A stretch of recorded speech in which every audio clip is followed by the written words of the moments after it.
Obito was not a good puppet. to, he wasn't being good enough person to be manipulated with. Cause he was just so sorry. But continue on. Let's talk about other villains in Naruto, like Kabuto.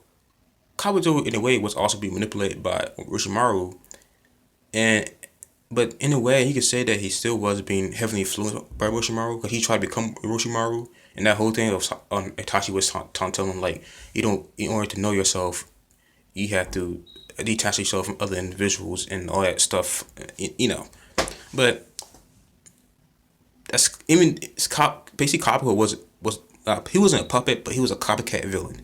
He was basically copycat from Orochimaru was not no, but so that's Kabuto.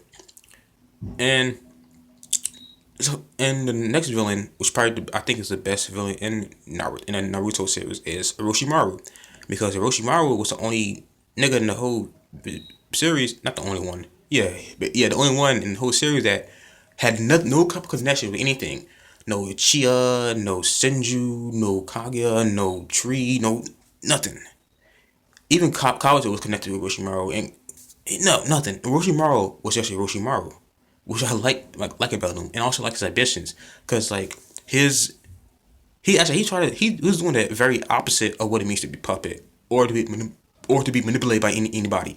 He was going against the grain. He wanted to detach himself away from the ideals and beliefs and philosophies and the whole philosophies and ways of life of the village and what it means to be a ninja. And he had a whole different perspective on life, and he believed that human life was pointless in a way, not pointless because we have so much potential inside our bodies, but our lives are too short in order to be in order for that to be used or utilized within a lifetime. And he wondered why nature is structured this way. He wanted to find the secrets of nature, how to overcome this, how to basically overcome his imperfection as a human being.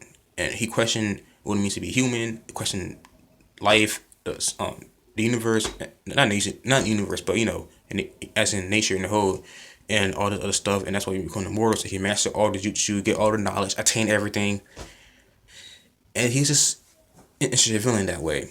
And Madara was too, because he was kind of like a scientist type. Also, he like the whole thing. He was analyzing. He wanted ancient knowledge, analyzing Hishiramen cells, combining the powers of Chia and Senju, all that stuff. But Orochimaru also was trying to attain that, but he was doing his own terms. Because think about Orochimaru, even if some other organization is doing the same thing, he doesn't want to be part of the organization. In fact, he wants that organization to be taken out, like the Katsu. He was once a part of the Katsu, and he joined the Katsu because Itachi Uchiha and Pain, who both had the Uchiha, who had the Sharingan and the Rinnegan, and he knew that they had the knowledge, but he strayed away from it because he's just his own person. Like he couldn't defeat Itachi. He couldn't defeat Itachi, so he was like, screw this, I'm gonna do my own thing. And he was also after the secrets of the Sage of Six Paths, like Madara was. And the thing about that, but Orochimaru was doing it in his own sense of more like a scientist, mad scientist type um intention behind it. While Madara had actual goals to take over the world, create his own version of world peace, all that stuff. But Orochimaru didn't care about that. He's just his own thing. He's a scientist. He questioned things about nature. So like everything that Orochimaru did was for Orochimaru of his own free will. So that's why Orochimaru was like really the only real true villain in Naruto, because he was on his own. He was connected by anything or manipulated by anybody else. So now the other person quickly talk about is Sasuke. Sasuke really wasn't really a villain.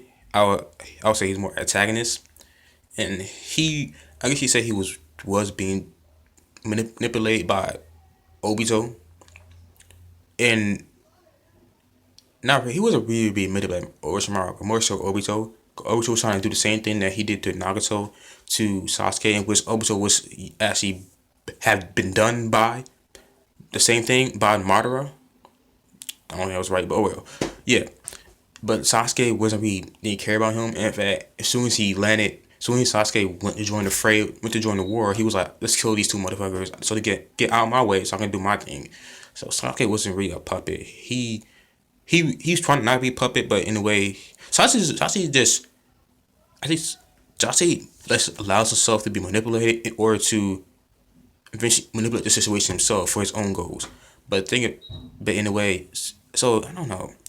It doesn't work out because in the all, he's still being manipulated. So in a certain extent, Sasuke was a puppet to a certain extent by Obito. So Obito, it was Obito who made Sasuke that way by telling him the truth, and he knows about the curse of hatred, and which he used the same thing that Madara used on him.